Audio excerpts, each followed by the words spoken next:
Assalamualaikum warahmatullahi wabarakatuh.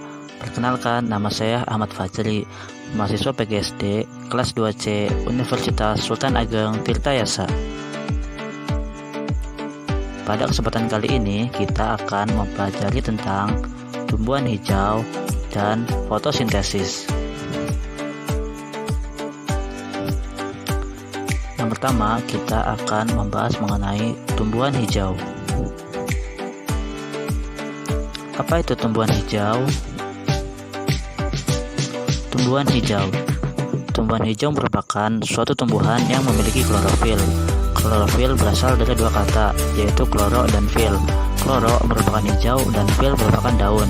Jadi klorofil merupakan hijau daun. Klorofil berfungsi untuk menyerap energi sinar matahari yang kemudian digunakan untuk proses pembuatan makanan yang disebut fotosintesis. Hanya tumbuhan hijau yang dapat membuat makanannya sendiri dengan menggunakan bahan seperti air, cahaya matahari, dan unsur hara.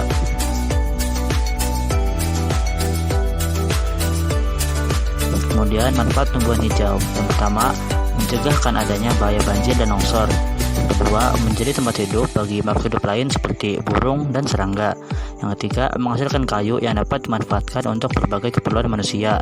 Yang keempat, sebagai bahan baku industri antara lain kertas, obat-obatan, kosmetik, dan tekstil. 5.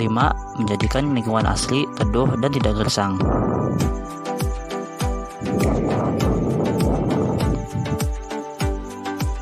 Kemudian ada contoh tumbuhan hijau. Yang pertama ada daun singkong, kemudian yang kedua ada daun pepaya, yang ketiga daun kapas, dan yang keempat ada daun jarak.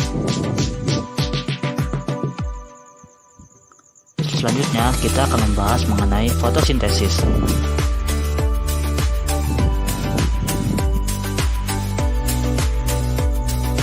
Apa itu fotosintesis?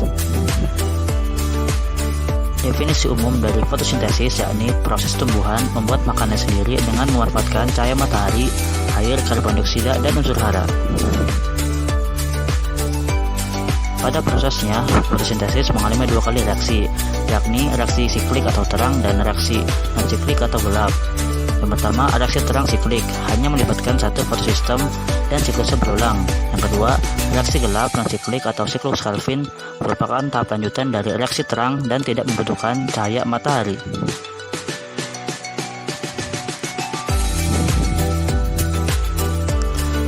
Ini adalah gambaran reaksi kimia yang terjadi pada proses fotosintesis.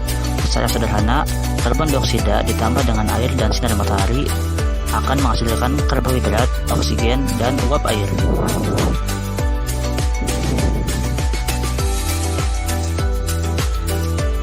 Kemudian ada hal-hal yang mempengaruhi fotosintesis. Yang pertama ada sinar matahari, yang kedua karbon dioksida, ketiga oksigen, keempat air, kelima kelembapan udara, dan yang terakhir atau yang keenam suhu.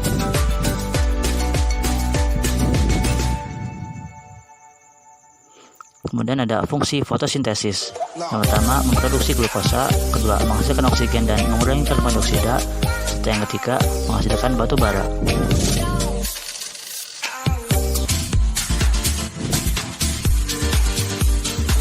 Mungkin hanya itu yang bisa saya sampaikan. Semoga bermanfaat. Wassalamualaikum warahmatullahi wabarakatuh.